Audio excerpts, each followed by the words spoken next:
Khung-gang amada ahal oiraba nupa amma leirami.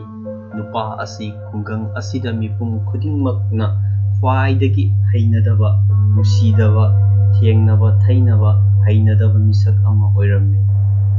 Mahak Nungti numit khudinggi esauda langba, mapunsi da haraona leiba heitaba misak amma oirammi.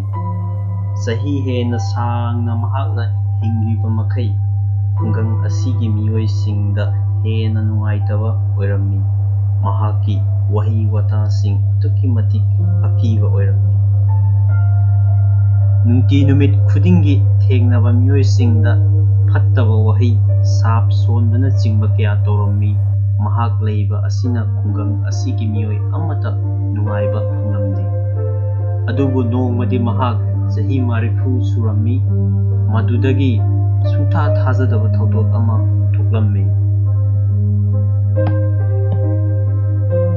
Meepum khudingmakna nimfu ngangnarami amasung meepum khudingmakna ngaknarami.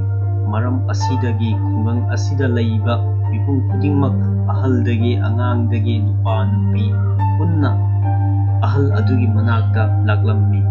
Kari maramdagi ahal aduna harauribano haiba khanginglaba miyam aduna ahal aduda hanglammi.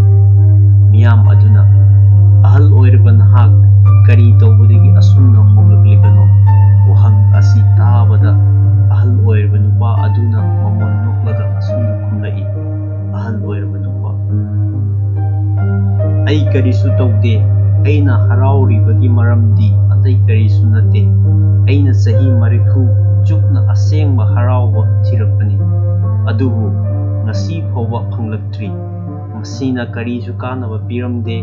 Ngasidi ai nungaiba thibagi mahutta ngaihak hinglingay mikup asida nungaiba yaudrabasu hinglage khalakpa dagi nungairakliبani.